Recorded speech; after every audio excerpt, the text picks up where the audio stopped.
I think there's something buried under him." That was the first thing I said when I saw the dog. A drenched, scruffy golden retriever mix lay in the middle of a cold rain puddle just off the side of Willowbrook Road, motionless except for the rise and fall of his chest. It wasn't a spot where a dog would rest, unless something was wrong. I had pulled over because of the unusual sight. A lone dog in the middle of nowhere, refusing to move even as cars splashed by. I left my hazard lights on and stepped out, pulling my coat tight against the drizzle.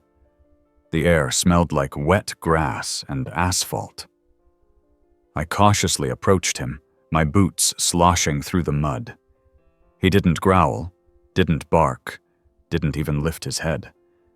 But his eyes met mine. They were soft, tired, almost pleading. "Hey, buddy," I said gently, crouching beside him. Rainwater pooled around his fur, which was matted and speckled with leaves.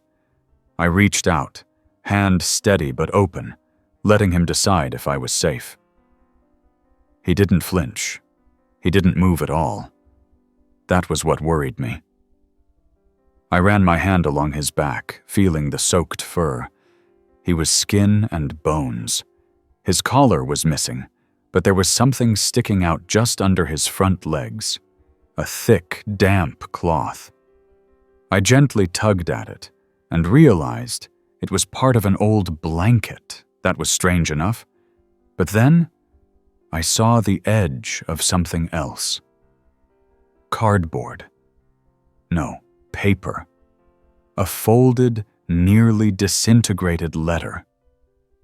That was when I said it out loud. "I think there's something buried under him." He whimpered, as if protesting me moving him. I paused. "It's okay," I said. "I won't take it. But you can't stay here, bud. You'll freeze." I took off my coat and wrapped it around him. He didn't resist, just lay there as I scooped him up and carried him to my truck. I put the seat warmer on full blast and rubbed him down with a towel I kept in the back. He smelled like wet leaves and old wood. The letter and the blanket were in a plastic bag I had in the glove compartment, sealed for later. Back home, I set him down by the fireplace and turned the heat up. My house wasn't much, just a one-story cottage outside of town, all cedar walls and pine floors. He lay on the old braided rug like he'd lived there his whole life. I dried him off slowly, speaking to him in a soft voice, trying to keep things calm. "Where'd you come from, huh?" As the water ran from his coat, something under the fur caught my attention.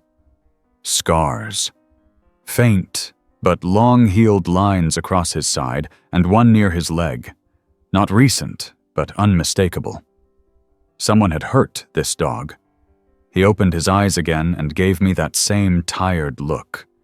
Then, with what seemed like every bit of energy he had left, he licked my hand. "You're safe now," I said.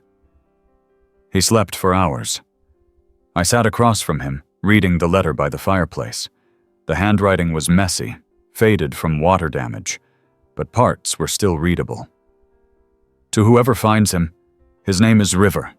He's not lost. He's waiting. Please be kind." The rest was illegible, smudged ink and tear stains. But that was enough to get me hooked. River.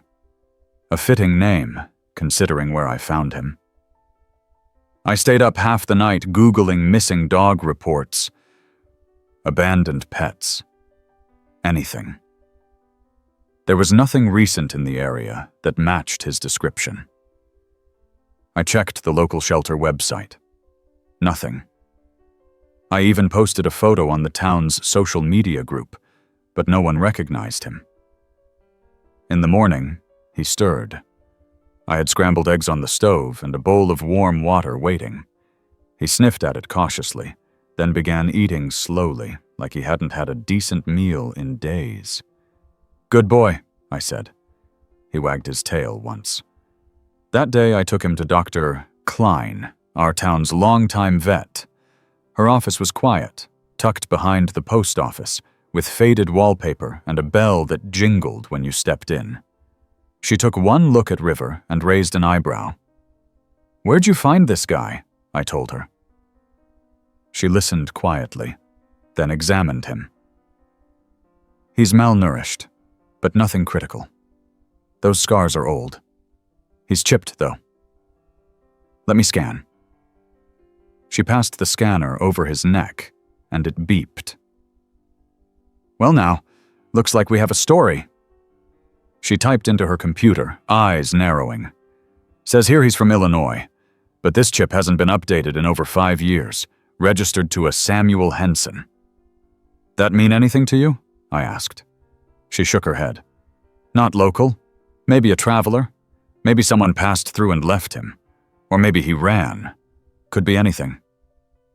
River sat quietly, his tail wrapped around his feet. The rain had stopped, and the light outside had turned a soft gold. I brought him home and gave him a name tag, even though he already had one in that letter. I engraved it anyway. River, just so he knew. He didn't leave my side. For days, he followed me from room to room, slept at the foot of my bed, waited by the bathroom door when I showered. Something in him still seemed afraid to be alone. But when we walked the woods behind my property, he perked up a little. He sniffed the air and tilted his head like he remembered something. A week passed, then 2. I didn't hear from anyone about the posts I made. No calls, no sightings, just River and me. And then, one evening, as I was folding laundry, he barked for the first time. Just once, loud and sharp. I rushed to the living room. He was staring out the window, tail stiff, body tense. I looked outside. Nothing. Just the yard, the gravel drive, the damp grass from an afternoon sprinkle. Then I noticed. The puddle by the mailbox. It was back. He walked to the door and looked back at me, waiting. I opened it. He trotted out, made a beeline for the puddle, and stood there. This time, he wasn't lying down. He stood over it, barked again, and pawed at the ground. I grabbed a flashlight and ran out. "What is it, boy?" He circled the puddle, then scratched at the wet soil just beside it. I knelt, dug with my hands. Something hard. I pulled it out. A small, rusted tin box, barely sealed. Inside was another letter, drier than the last. And a photo. A boy, maybe 10, with River as a puppy, both smiling. The letter read, "His name is River. We grew up together. If he's alone, something happened to me. Please take care of him. He'll show you where I sleep. Thank you." I looked at River, who sat beside me, still as the moonlight. He hadn't just been waiting. He had been trying to remember, trying to guide someone. And now, for whatever reason, he chose me. I held the photo close, heart aching and grateful all at once. "I'll take care of you," I whispered. "And maybe, just maybe, we'll find out what really happened." River wagged his tail. Just once. Then sat down in the puddle again like he was guarding something more than just memories. The next morning, River wouldn't stop staring at the tin box. He sat right next to it, glancing between it and me with quiet insistence, like he expected me to do something with it. I had placed the box on the mantel overnight, unsure what to make of the letter inside or the photograph of the boy and the young pup. River's eyes kept going back to it, as though it contained unfinished business. I took the photo down again, holding it under the kitchen light. The kid's face was familiar in that way childhood pictures sometimes are. Not someone you know, but someone you could. Blue eyes, wide grin, front tooth missing, arms around a smaller version of the dog now curled up on my living room rug. I checked the back of the photo. Nothing. No name, no date. I took another look at the letter. The handwriting was neater than the first one, less frantic, and the lines still clung together. Whoever wrote it wanted someone to understand. He'll show you where I sleep. That part stuck with me. I dressed quickly, pulling on a fleece and jeans, and whistled for River. He leapt up with more energy than I'd seen in him since that first night. Whatever had brought him to that puddle was still pulling him towards something. I slipped the photo and letter into a plastic sleeve, tucked them in my jacket pocket, and clipped on River's leash. We set off down the gravel path behind my property. The woods were quiet, wet from rain but already drying in the early sun. Birds chirped lazily above us, and River trotted ahead, occasionally sniffing the air and looking back to make sure I followed. About half a mile in, he stopped at a fork in the trail. To the left was the creek and the old stone bridge.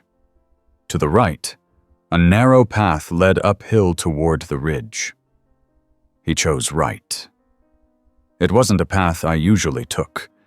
It was overgrown, the ground uneven. Twigs snapped underfoot, and leaves brushed my arms. River moved with certainty, tail up, nose close to the ground. After another few minutes, we emerged into a small clearing I hadn't known was there. At the far end, hidden behind a thicket of pine, stood a crumbling treehouse. River walked straight to it, tail wagging slowly. He looked up, then sat beneath it, looking at me again. "Is this it?" I asked, approaching. The wood was damp and weathered, but still held together. There was a rope ladder, rotted through and barely hanging on. I found a fallen log and propped it up as a makeshift step. With some effort, I climbed up, careful not to put too much weight on any one board. Inside was dust and memories. Old blankets, a rusted flashlight, a notebook with soggy pages. I flipped it open carefully. One page still had writing visible. River and I hid here when the storm came.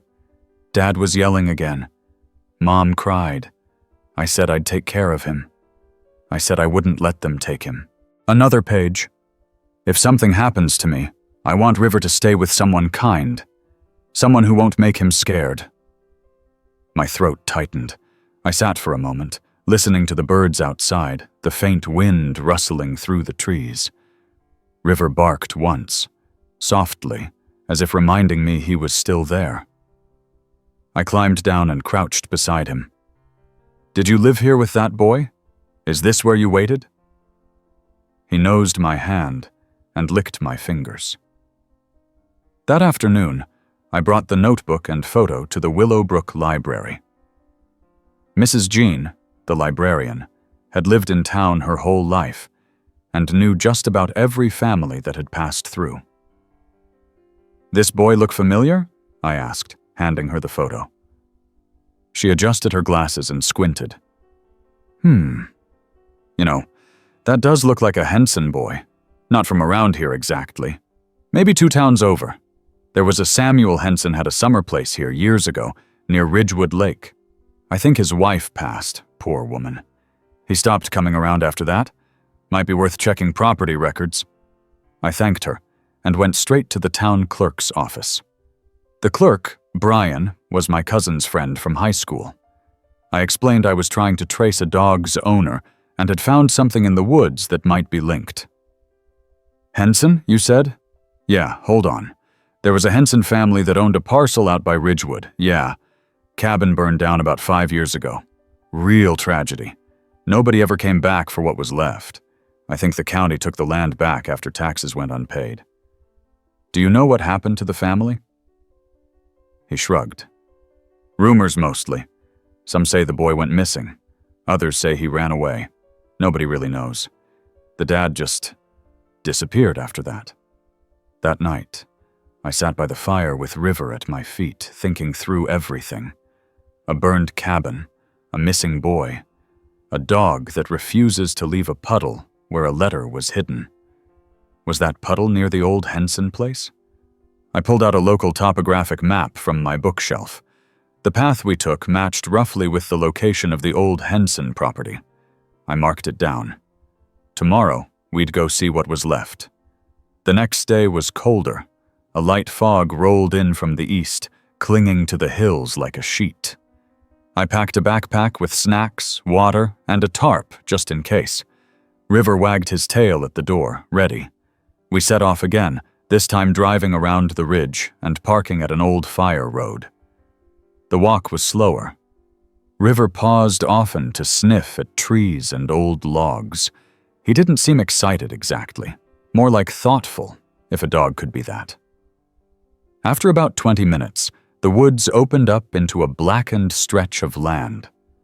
Charred stumps, collapsed timbers, and moss-covered stonework marked what was once a home. River stopped. He looked around, nose twitching. Then he walked into the center of the ruins and lay down. Just like he had in that puddle. I stood still for a long moment. Then I started to dig. The soil was packed but soft from years of rain. I cleared broken boards and debris, moving slowly and carefully. After a few inches, my fingers scraped something metal. A lockbox, scorched on the outside but intact. I pried it open. Inside were several sheets of paper sealed in a thick plastic bag. A key. And another photo. The boy, slightly older, with a woman who must have been his mother. The top paper was a journal entry. If they find this, it means River made it. It means someone cared. Thank you. My vision blurred.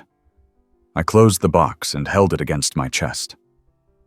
River came over and rested his head on my knee. We stayed there a while. The wind moved gently through the trees. In the silence, it felt like someone was watching, maybe even smiling. Back home, I called the local sheriff's department and asked about any records related to the Henson family. A deputy named Allen said he'd dig into it and let me know. In the meantime, River and I settled into a rhythm. He began to sleep more soundly. He learned the sound of the treat jar and the mail truck. He made a game of chasing leaves in the backyard. I bought him a new bed, but he still preferred the rug by the fireplace. A week later, Deputy Allen called. "I found something," he said. "You might want to sit down." According to the report, the Henson property had burned under suspicious circumstances. Samuel Henson had filed a missing persons report for his son 2 days before the fire. He was the only one seen leaving town after. The boy was never found. The assumption was he had run off into the woods and gotten lost. There was no evidence either way. "No one ever found the dog," Allen said. "Until you." I looked at River, lying on the rug with his head on his paws. "He didn't get lost," I said. "He stayed. He waited. And he found his way to me." Allen was quiet for a moment. Then he asked, "What are you going to do now?" I didn't have an answer then. But that night I knew. I wasn't going to solve a mystery. I was going to honor a promise. The boy had wanted River to be safe, to be with someone kind. I could do that. And maybe, along the way, River would keep showing me what he remembered. Maybe that was how we'd get to the truth. Not through reports or records, but through the heart of a dog who remembered everything. River lifted his head and looked at me. I nodded. "Tomorrow, we go back, and we start where you left off." He thumped his tail once, then twice, and rested again, ready to dream. River was already waiting by the door the next morning, his tail thumping softly against the floor. There was no leash today. I'd stopped using it 2 days ago. He never strayed too far and always returned when I called. Something about him had shifted. It was as if now that I understood why he had come to me, he didn't feel the need to pull away or hide anymore. He was ready for what came next. I just had to catch up. The backpack was lighter this time. Just a thermos of coffee, a flashlight, gloves, and the lockbox we found at the ruins. I didn't want to leave it behind. The sky was overcast, not quite threatening rain, but heavy enough to mute the colors of the woods around us. River took the lead as we headed back toward the Henson property, our pace slow but steady. We passed the spot where we'd found the box, the scorched ground still telling its quiet story. River gave it a glance, but didn't pause. Instead, he veered left, toward a part of the forest I hadn't explored. The underbrush thickened and the trees closed in, but he pushed forward. I followed without question. After about 20 minutes, we came upon something unexpected. A circle of stones, moss-covered and cracked. At first, I thought it was just an old fire pit, but then I saw a wooden post rising from the center. Nailed to it, weathered and barely holding on, was a tin sign.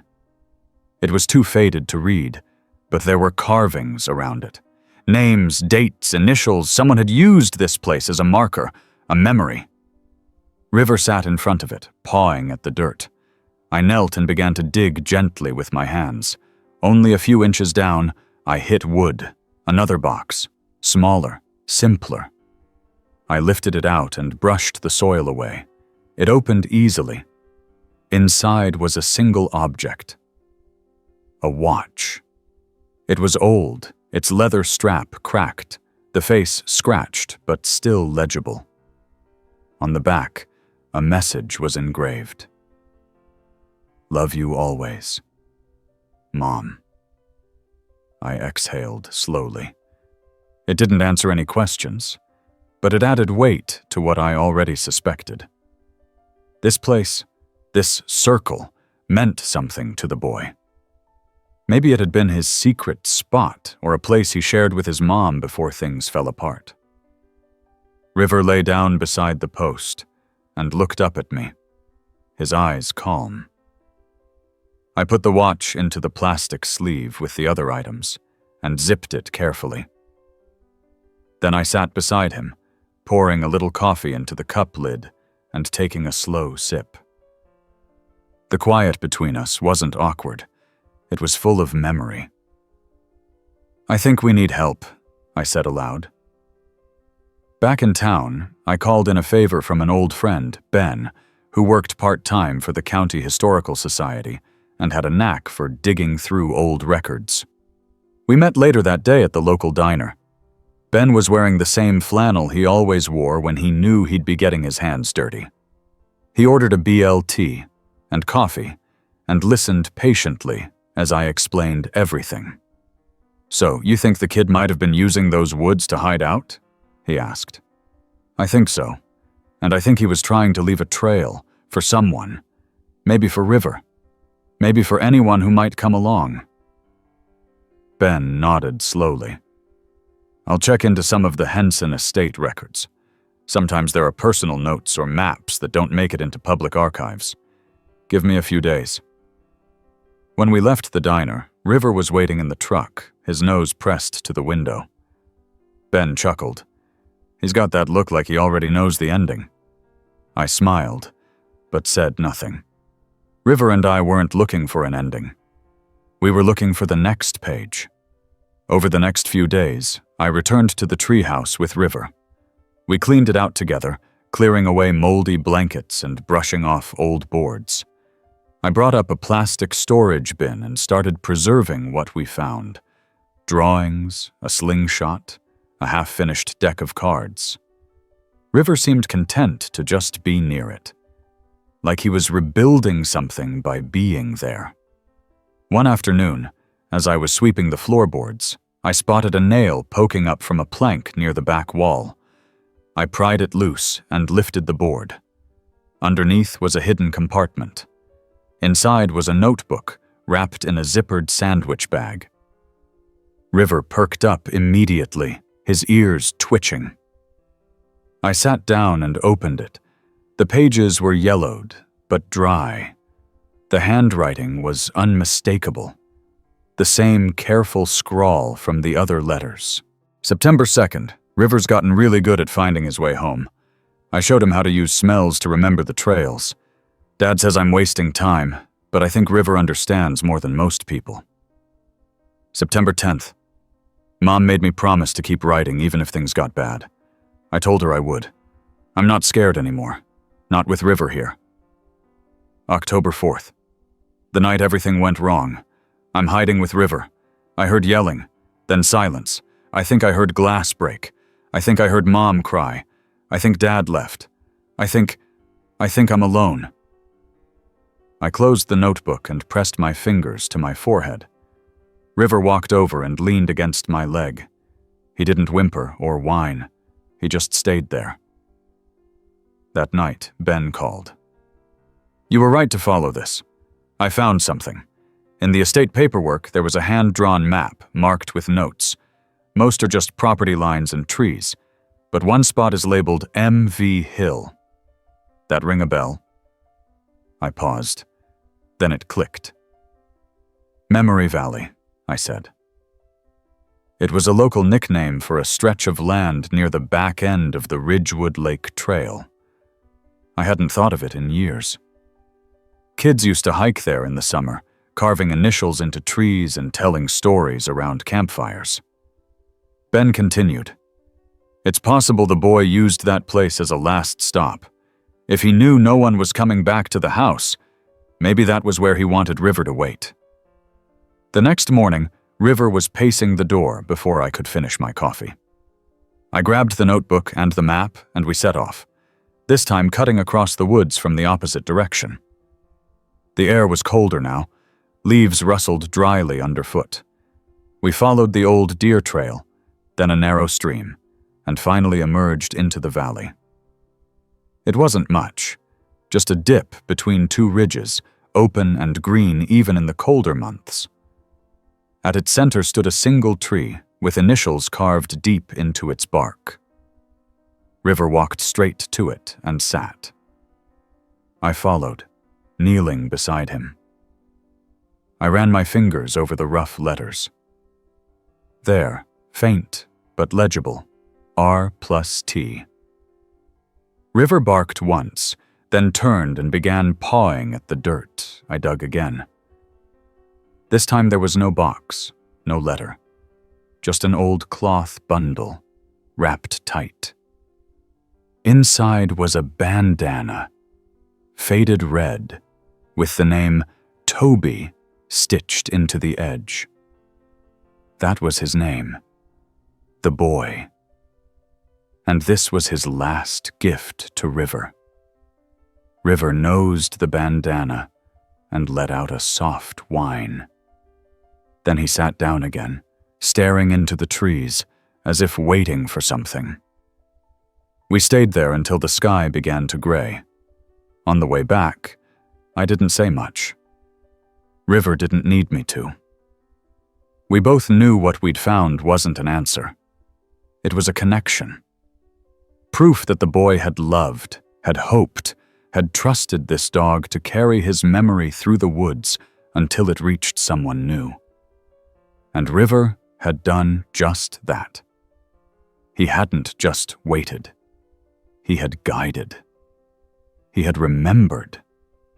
And now, he was finally starting to heal. Back home, I placed the bandana next to the photo and the letters, a small shrine to a friendship that had survived more than either of them ever should have. River curled up beside the hearth, eyes half closed, body warm. And for the first time since I found him, he sighed in his sleep. Not a sound of pain, but peace. Tomorrow, we'd go back again. The forest still held more stories, and River still had more to share. By the fourth morning, I had stopped setting an alarm. River had a rhythm to him, and when he was ready, he made it clear. I woke to the soft sound of his tail brushing against the side of the couch, followed by a single, low whine. I stretched, rubbing my eyes, and looked over. He was sitting upright, ears slightly forward, not anxious, but focused. Whatever we were meant to find next, he knew we had to start early. I poured some kibble into his bowl and brewed a pot of coffee. The fire had gone out overnight, and the cold had crept into the corners of the house. I wrapped myself in a wool jacket and filled a thermos, then packed the lockbox, the bandana, the letters, and the photo into a weatherproof satchel. The contents felt more like puzzle pieces now, waiting for the next corner to reveal the picture. As soon as I zipped the bag, River trotted to the front door. I opened it, and he stepped out like he knew exactly where we were going. We followed the winding trail past the treehouse and deeper into a section of the woods I'd never mapped. River moved with purpose, never hesitating. He didn't race ahead this time. He kept glancing back to make sure I stayed close. The trees thickened, the terrain more uneven, and patches of fog still hung low over the ground. Birds flitted overhead, but stayed silent. It was a quiet morning, the kind that felt heavy with expectation. After almost an hour of walking, River stopped. We were on a ridge overlooking a narrow valley choked with brush. He sat and stared downward. I stepped up beside him and scanned the landscape. Nothing obvious stood out, no buildings, no markers, but I trusted him. We began the slow descent into the valley, brushing aside saplings and pushing through bramble. River moved like he'd done this before. At the bottom of the slope, half hidden behind a fallen tree, was a rusted hatch. My breath caught. River looked up at me, tail motionless. The hatch was bolted shut, but the lock had long since rusted through. I kicked at it gently until it broke loose. The metal groaned as I lifted the door, revealing a set of stone steps leading into darkness. River didn't hesitate. He padded down. Careful and silent, I followed, flashlight in hand. The air inside was damp and cold. The walls were stone, the ceiling low. We passed through a short corridor that opened into a small underground room. There were crates, long since emptied, and a single wooden bench. In the corner, a pile of blankets, old and chewed. River walked to them, sniffed, then lay down beside them. This had been a hiding place, maybe even a last refuge. I knelt and opened my satchel, pulling out the journal. I turned to the last few pages. November 1st. I think Dad came back. I heard his truck, but I stayed hidden. He called for me, but I didn't trust his voice. River kept quiet too. We stayed in the cellar all night. November 3rd. We're almost out of food.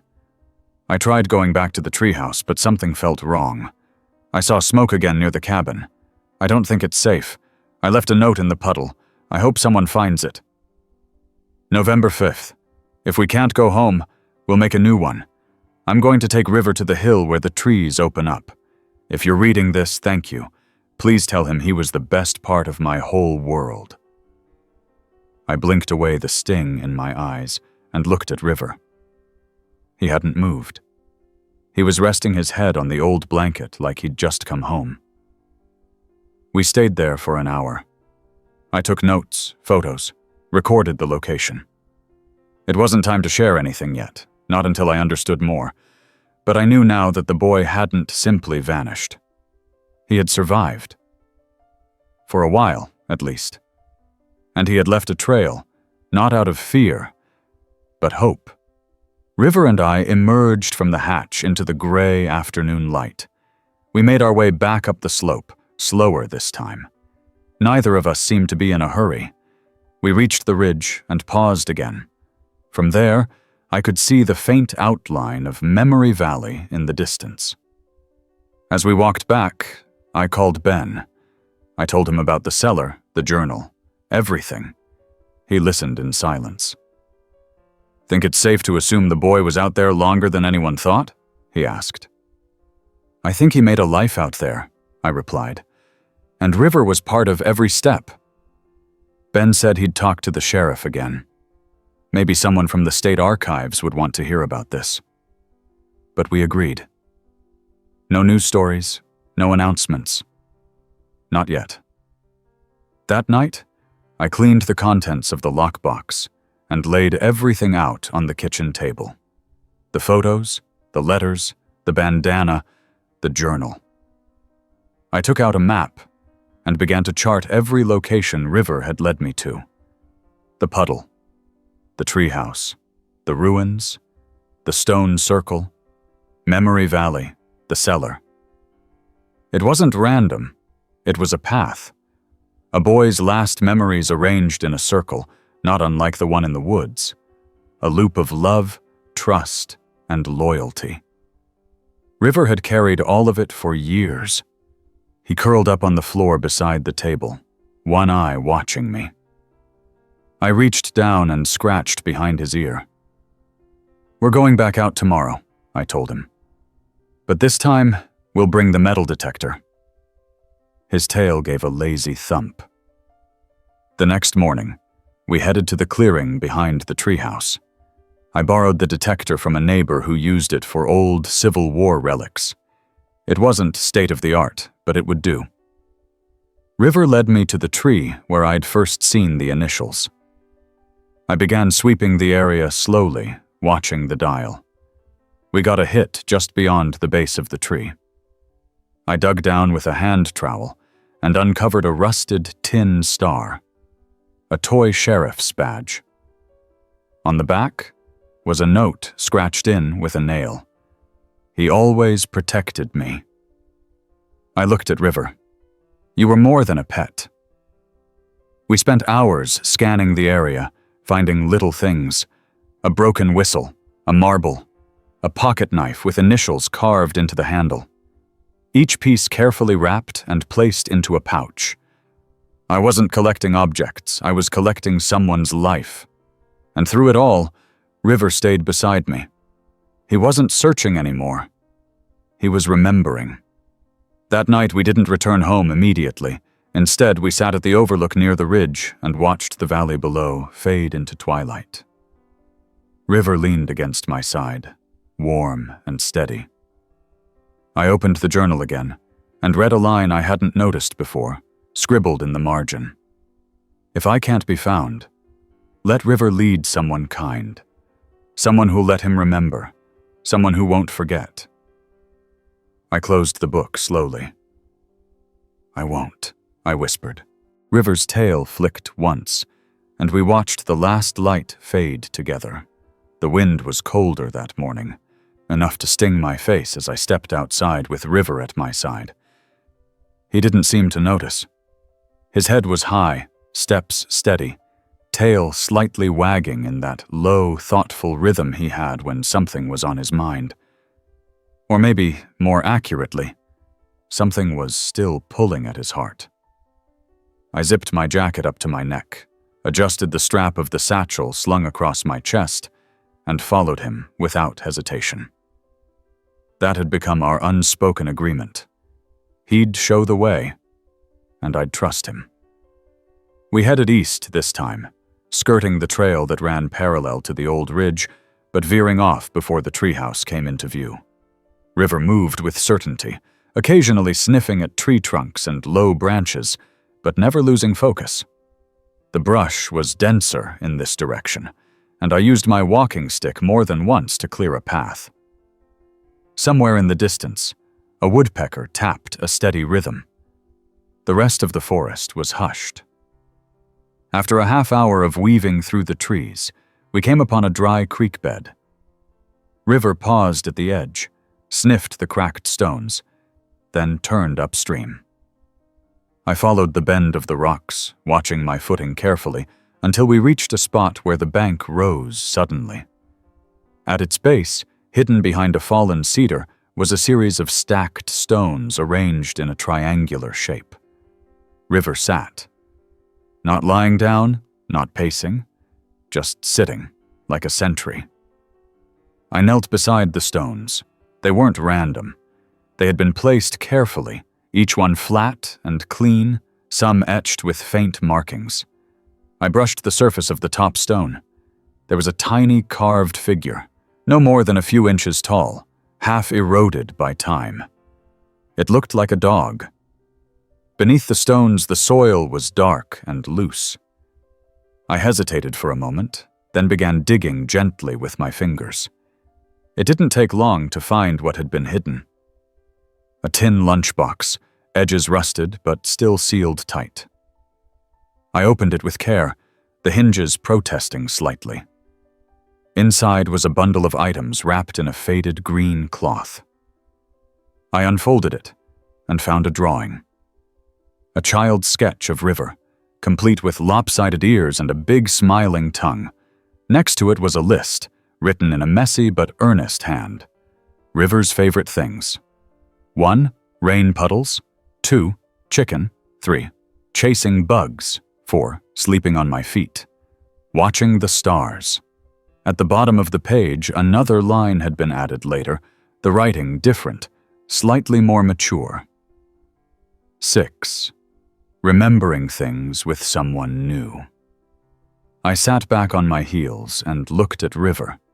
He watched me quietly, ears perked. I held the drawing up. You remember this, huh?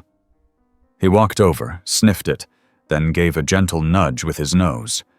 The lunchbox held one more thing, a compass, old, the kind you might find in a Boy Scout kit. It still worked. The needle spun, settled, pointed north. We followed it. The compass didn't lead us far, just over the next ridge and into a narrow glade bordered by pines. At its center stood a low wooden cross, hand-carved, slanted slightly to the side. Time had weathered it, but someone had clearly put care into its making. Flowers, long since dried, lay at its base. River approached it slowly, then lay down beside it. He didn't make a sound. He just rested his head on his paws. I knelt beside him and placed the drawing and the compass gently near the flowers. There were no names, no dates, just presence, a marker that someone had once mattered, had been loved, and was still remembered. That afternoon, I returned to town and visited Mrs. Jean again at the library. She met me with a smile and a knowing glance. "He still leading you to treasure?" she asked. "Yes, ma'am, and every piece tells a story." I showed her the drawing and the list. Her eyes softened as she read. "This boy had a good heart, you can tell. Kids who take the time to remember what their dogs love. That's something special." I asked her if she could help me find any local school records from the time the Hensons had lived near Ridgewood Lake. She tapped her finger on her chin. "Might be able to. Give me a few days. Check back end of the week." I thanked her and walked out into the cold afternoon light. River was waiting in the truck, ears perked, tail wagging when he saw me. We drove back home with the heater blowing and the drawing sitting on the dashboard.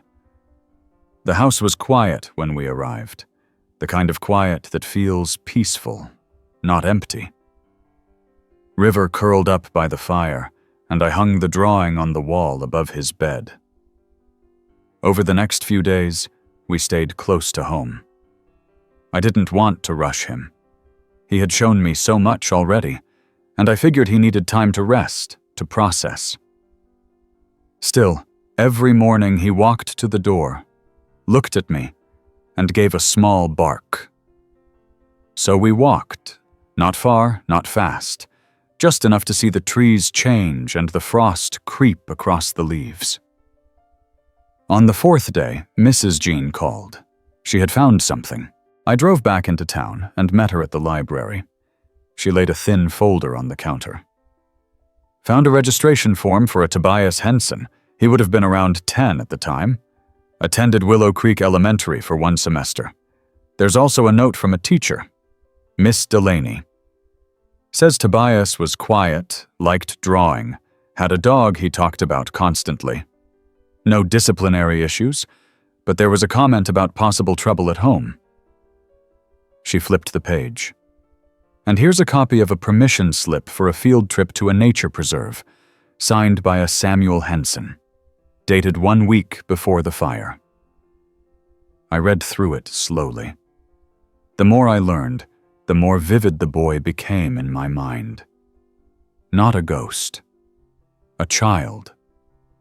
One who had made a choice to protect his dog. And maybe, in the process, himself. Back at the house, I placed the school documents beside the other keepsakes. The table was starting to look like a shrine, or maybe a museum. Each item told a part of the story. Each discovery made River lift his head and give a soft wag of approval. That evening, as I stirred a pot of stew on the stove, I noticed River sitting by the back door. He wasn't looking out. He was looking at the coat rack. I dried my hands and walked over. "You want to go out again?" He barked once. I grabbed my jacket, gloves, and the flashlight. He waited until I opened the door before stepping outside. This time he didn't head toward the trail. He walked to the edge of the yard, paused at the old tool shed, and then turned sharply left toward the edge of the woods. We followed the fence line until we reached the stone wall that bordered the property. River sniffed around, then began to dig. I shined the flashlight on the ground and saw something shiny. I knelt and helped clear the dirt. It was a mason jar sealed with wax and tape. Inside were 3 folded papers and a photograph. I unscrewed the lid and carefully removed them. The photo was of the treehouse, newly built, with Tobias and River sitting on the steps. Tobias looked older in this one, maybe 12. The letters were addressed to whoever finds this. The first letter read, "I made this spot in case the others were lost. River knows the way.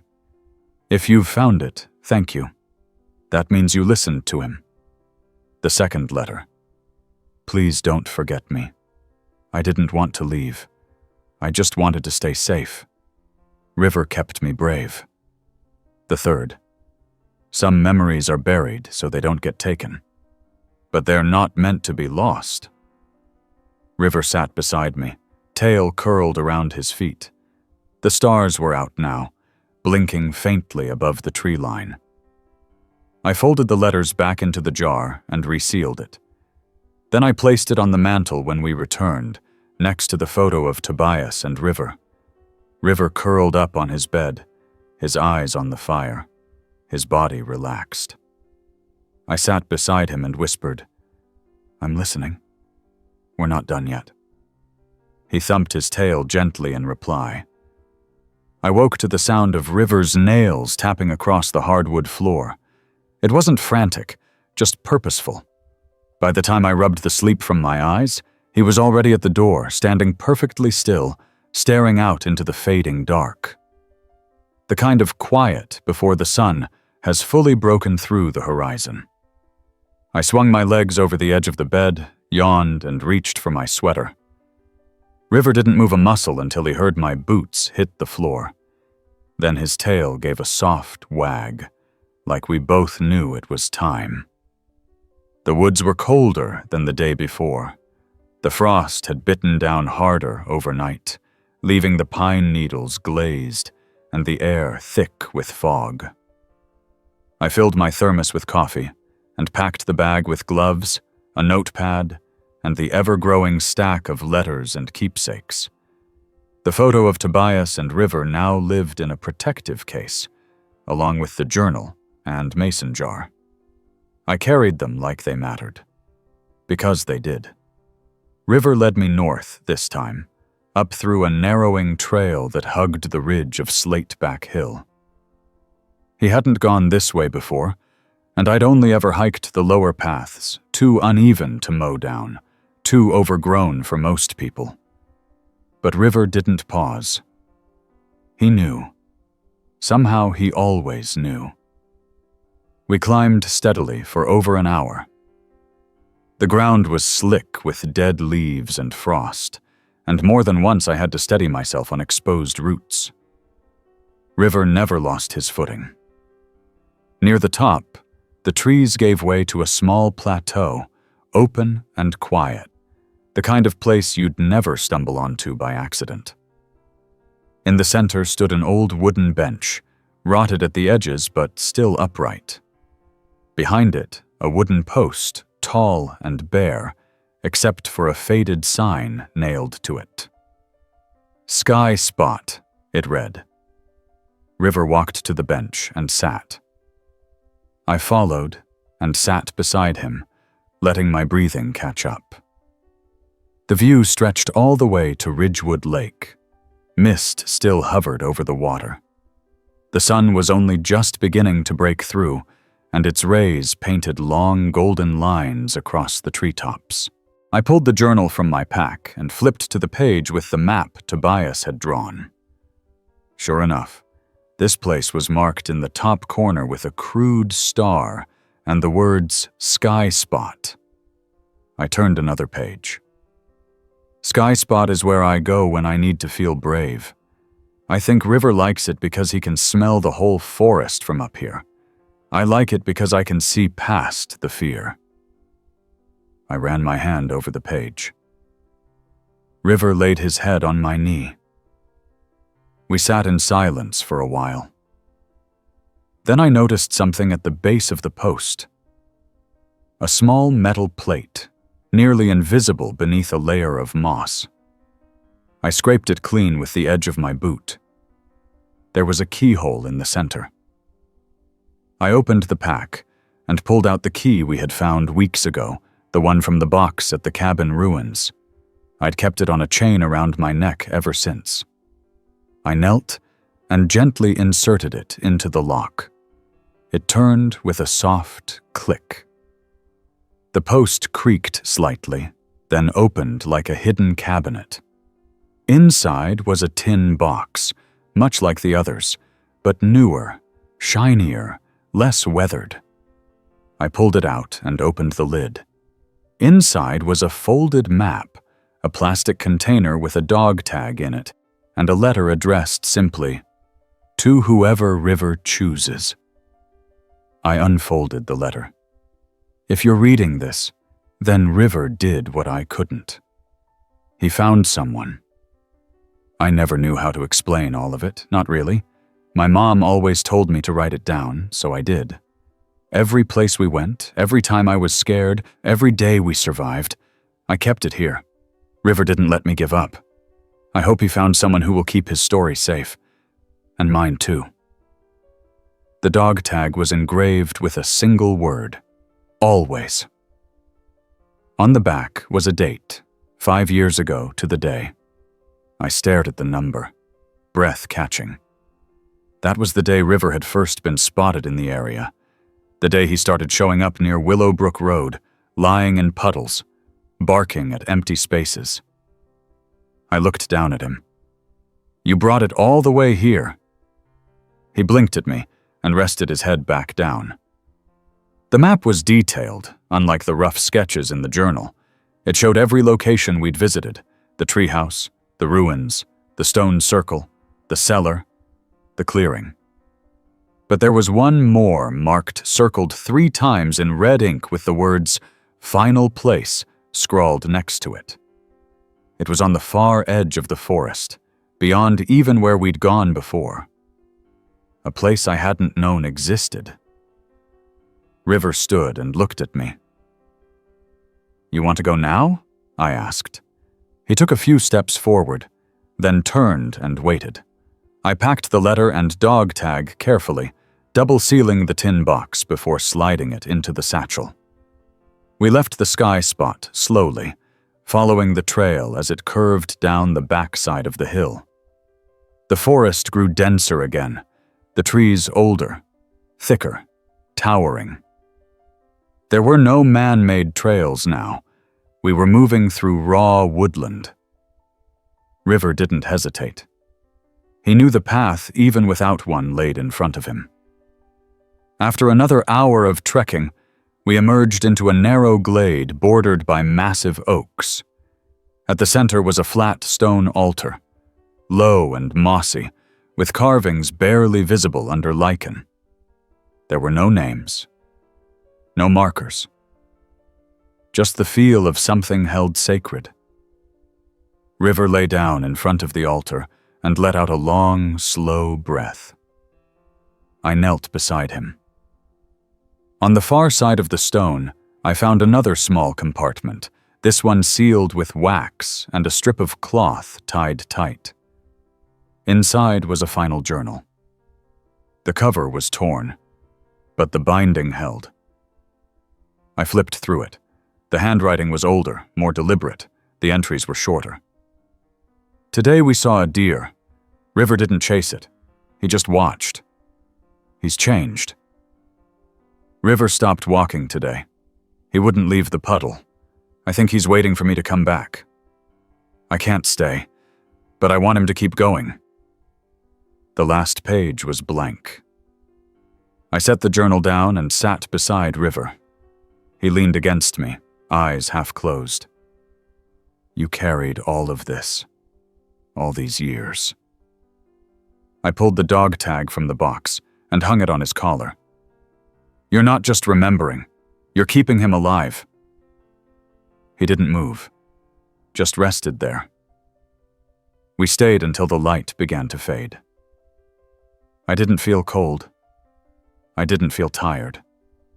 I felt like we had reached the center of a story that had no ending, because it didn't need one. River stood finally and nudged my hand. I picked up the journal and followed him as he turned back toward home. The house smelled like cedar and coffee when we came back that afternoon, the way it always did when the weather turned cold and damp. River shook the forest off his coat by the front door, then padded over to his rug by the hearth without a sound. I hung my coat and eased down onto the couch, the satchel heavy in my lap with the new journal and the map still inside. The fire hadn't burned out completely, just low embers glowing orange, quietly waiting for something to bring them back. I leaned forward and tossed on a few pine logs, then stirred the coals until the flames rose again. River watched without moving, just the flick of his tail every few seconds. His eyes weren't tired, more like satisfied. Whatever he'd brought me to that morning, it had meant something deep. But the feeling wasn't final. He didn't seem done. Neither was I. I spent the next couple of hours transcribing the latest journal into a digital file on my laptop, careful to preserve the exact handwriting, punctuation, and line breaks. Tobias hadn't been trying to write a book. He had written like someone trying not to forget, trying to make sure someone else would know the things he couldn't say out loud. There was power in that, and it made me more determined than ever to carry his memory forward the right way. That night, as I sat down with a bowl of stew and River rested his chin on his paws, I remembered something from the very first letter we'd found, the one under the blanket in the puddle. "Please be kind," it had said. I hadn't thought much of it back then. Now it hit differently. It was more than a plea. It was a filter, a standard. River hadn't led me to just anyone. He had waited until he found someone who would carry the weight of kindness across every broken place they walked together. The next morning, I stopped by the sheriff's office. Deputy Allen met me in the lobby, rubbing the back of his neck like he already expected my visit. "You found something else, didn't you?" "I did," I said. "I think I found where Tobias wanted to be remembered." Allen gestured for me to follow him into the back room where they kept the old files. He pulled out a cardboard box from a high shelf and opened it on the table.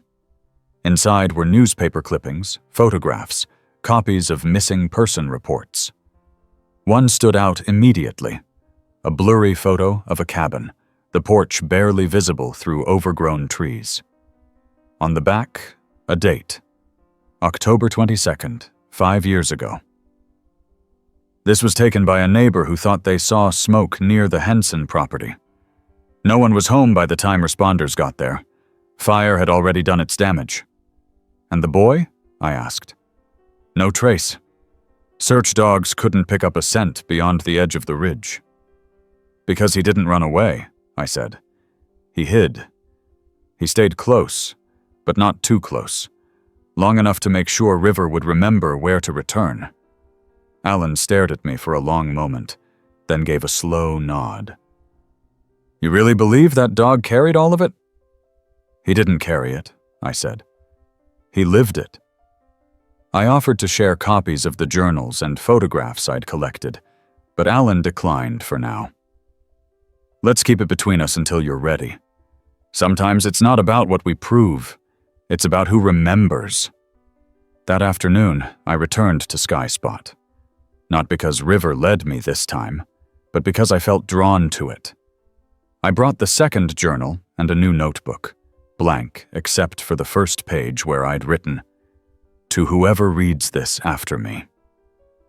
I tucked it into the compartment behind the post, right next to Tobias's letter and the dog tag. A continuation. A way forward. River didn't follow me to the top. He waited halfway up, lying in the sun beside the tree with the initials. I didn't call him. I just sat quietly on the bench, watching the wind dance through the bare branches. Over the next few days, we returned to familiar places. Not to search, but to revisit. River led me back to the stone circle, where we left a small bouquet of pine cones and dried lavender. At the treehouse, I fixed one of the broken steps and added a small wooden sign by the base. River's Place. In the clearing near the cellar, I strung up a wind chime made of old keys and washers I'd found in the ruins. When the breeze blew, it made a sound that was both random and musical, like someone laughing in the distance. One evening, while organizing the files at home, I found a folded piece of paper tucked into the cover of the first journal. It hadn't been there before, or maybe I just hadn't noticed it. It wasn't a journal entry. It was a list of places, each one marked with a single letter. T. Treehouse S. Sky Spot C. Circle R. Ruins M. Memory Valley F. Final Place H. Home. That last one, home, followed by a question mark. I stared at it, then looked at River. He was lying on his side, breathing steady, ears twitching slightly in sleep. I whispered, "Are we there yet?" He didn't stir, but I could have sworn his tail moved, just slightly. The next morning, I took the list and mapped it out on tracing paper over the topographic map of the forest. When connected, the points formed a nearly perfect circle, one broken only at the very top, where no location had yet been identified. That gap seemed intentional, like something left open or unfinished. I packed the bag, clipped on River's collar, and we set out north again. We walked for hours, higher and farther than we'd ever gone. Past the trails, past even the familiar deer paths. The terrain grew steeper, rockier. River slowed as we climbed, not from exhaustion, but caution. At the edge of a high ridge, we reached a cliffside overlook. Below, a wide field stretched out, ringed by woods. At its center was a cabin, small, silent, newer than the ruins we'd seen. Smoke rose from a narrow chimney. River sat and looked out over it. He didn't bark. He didn't move. He just stared. I sat beside him, my heart thudding. Is that where he went? He blinked slowly. We stayed until the sun dipped low and the light turned amber across the valley. When we finally turned back, River walked a little slower, like he was in no rush. That night, I couldn't sleep. My mind kept returning to the cabin. Who lived there now? Was it someone who knew Tobias? Was it someone Tobias had found? Or was it a new chapter entirely? I knew River would tell me. Maybe not tomorrow. Maybe not even the next day. But soon, because we weren't done. Not yet. A light snow had started falling by the time we reached the edge of the northern ridge again. River didn't seem bothered by the cold. His pace was slower now, more deliberate, as if each step mattered. He would pause to sniff the wind, then resume with quiet resolve, ears pivoting in subtle movements. I adjusted my scarf and checked the satchel one more time. Map, notebook, dog tag, and the latest journal all neatly packed. There was a calm in the air that made every sound seem deeper, like even the trees were listening. We stopped at the overlook just above the field with the cabin. Smoke still rose from the chimney. I hadn't told anyone about what we saw there. It didn't feel like something to share yet. It felt personal, like an answer not quite ready to be said out loud. River sat down beside me, his tail brushing snow into soft arcs. I took a deep breath, then looked down again at the cabin below. "Do you want to go there?" I asked him quietly. River looked at me, then back at the cabin, then slowly stood. We didn't take the path down directly. Instead, River led us along the ridge, around to the east side where the incline wasn't as steep. It was a longer route, but easier to navigate in the snow. We reached the tree line behind the cabin just before midday. It was quiet, the kind of quiet that hangs heavy in the cold. The cabin looked well kept. New shingles, clean windows, a stack of firewood perfectly arranged on the side. I could see a set of boot prints in the snow, leading from the door to a nearby shed and back again, but no signs of anyone outside. River didn't move. He stood still, watching the cabin. I crouched beside him and whispered, "You recognize this place, don't you?" He lowered his head slightly, then began walking, slow and careful, toward the front door.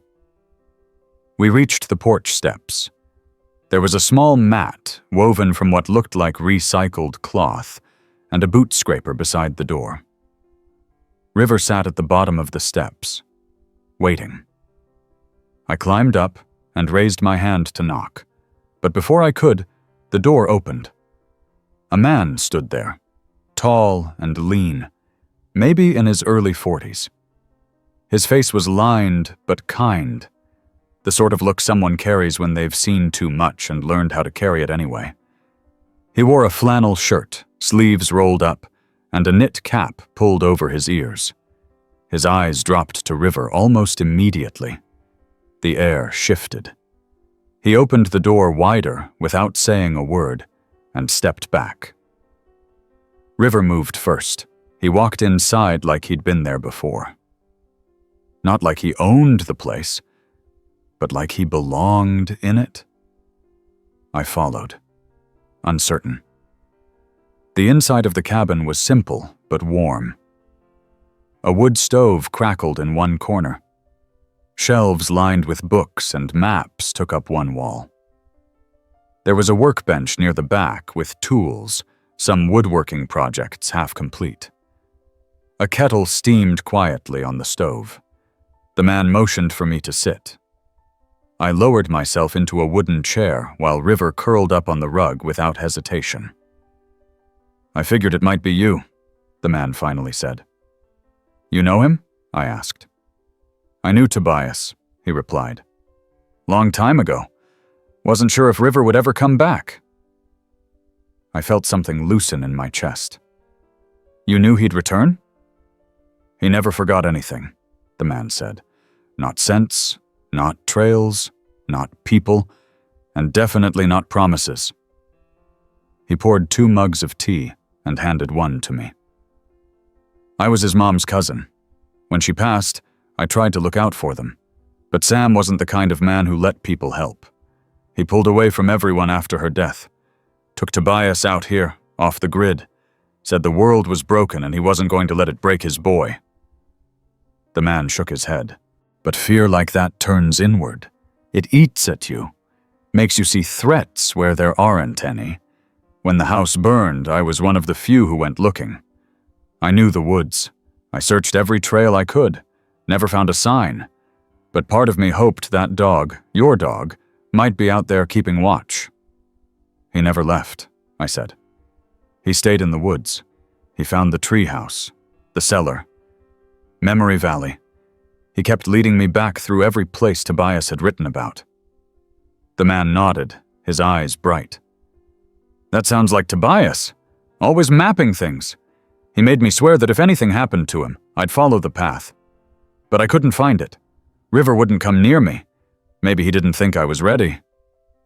Or kind enough. We sat in silence for a while. River stretched out on the rug, eyes half closed. The man sipped his tea and said, "You've been following his story?" "I've been living it," I replied. "Then I think he'd want you to see something."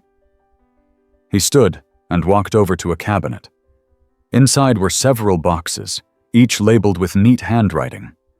He pulled out one marked TJH and set it on the table. Inside were more drawings, more notes, a compass like the one we'd found in the lunchbox, and at the bottom, a sealed envelope. It was addressed in Tobias's handwriting. To River's person. I opened it carefully. "Thank you for not giving up. I always believed River would know when it was time. If you made it here, you're the one he trusted. That means everything. This is the end of the trail, but not the end of the story. Keep going. Make something good from this." No signature. Just a small sketch of River's face in the bottom corner. I folded the letter and placed it back in the envelope. The man said nothing. He just poured more tea. Later, as the snow thickened outside, we sat in that cabin sharing memories neither of us had known we carried. River remained quiet the whole time, only occasionally lifting his head when a log cracked in the stove. When the light began to dim, the man stood. "You can stay here tonight if you'd like." "Thank you," I said. "But I think we'll head back. He likes to sleep by the fire." We left with the envelope, the drawings, and a small wooden carving Tobias had made. A dog sitting under a tree, looking up at the stars. The man placed it in my hand before we stepped outside. He made that after his mom died. Said it helped him think. The walk home was slow. The snow muffled our steps. River stayed close, leaning against my leg when the path narrowed. Back at the house, I placed the carving on the mantel, next to the dog tag. River curled up on the rug, breathing even, a gentle peace settling over him. I sat down and started writing. Not because I had to, but because I wanted to. The trail wasn't over. But we had reached another turning point. There were more stories ahead, and River would show me the way. The snow had melted in patches by the time River and I set out again. It had been 3 days since our visit to the cabin on the ridge. 3 quiet, thoughtful days. I hadn't told anyone what we found. I hadn't returned the man's call when he left a voicemail the next morning just saying, "Thank you." I didn't know how to explain it to anyone else yet. Maybe I never would. The thing about carrying someone's memory is that it doesn't always ask to be shared with the world. It just wants to live somewhere it's safe. That morning, River had nudged my arm before sunrise. I'd known then that we weren't done. Not quite. There was one place left, One last part of the circle Tobias had drawn. I could feel it before I saw it on the map again. We walked west this time, past the creek, past the treehouse, past the trails we'd worn into the earth with our own memories. River led me through an unfamiliar hollow until we reached a clearing I'd never seen before. It wasn't marked on any map. No initials carved into trees, no journals hidden beneath the moss, just an open field dotted with wild shrubs and a few skeletal trees, their limbs stretched like they were trying to remember how to reach the sky. River sat in the center of the clearing and looked up. I looked up too. There was nothing overhead. No stars yet, no birds flying past, just sky, endless and quiet. I sat beside him and let the wind move through us. After a long time, River stood and walked a slow circle around the clearing. He paused at a cluster of stones, half buried under fallen leaves. I brushed them away. There were 3, lined side by side, each smooth and unmarked. River sat again. I knew then. These weren't just stones, they were markers. Not graves exactly, but memories placed with care. Tobias had made a resting place. For the stories. For the parts of himself he couldn't carry anymore. And maybe, just maybe, for a future he hoped someone else would reach. I opened the satchel and took out the dog tag, the letter, the journal, the wooden carving. I laid them gently at the base of the stones.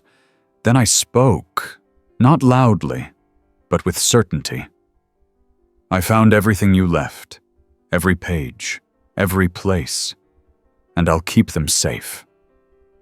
River let out a soft exhale.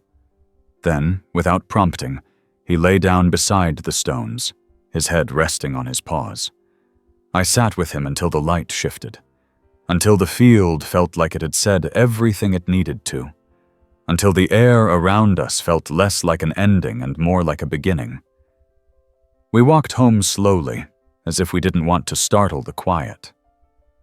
That night I lit a candle and placed it in the center of the table, surrounded by all the notes, letters, and sketches we'd collected. I didn't feel sorrow. I felt something quieter, like a chapter had turned. River lay at the hearth, watching the candle flicker. I knelt beside him and ran my hand through his fur. You did it. You really did.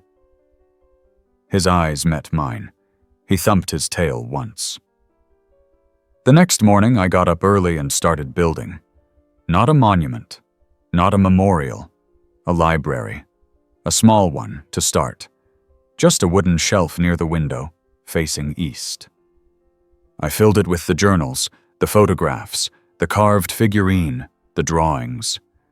I scanned every page into my laptop, labeling each by the place where we found it. I added captions, dates, notes about the places and how River led us there. When it was done, I made a simple sign to hang above it. Tobias's Trail, River's Journey. And then I called the school. Willow Creek Elementary. I asked if they had a small reading corner or a storytelling event. I offered to donate copies of a story, one about a boy and his dog, and the forest that kept them both alive. They said yes. The first time I read it aloud to the kids, River sat at my feet, ears twitching at the sound of his name.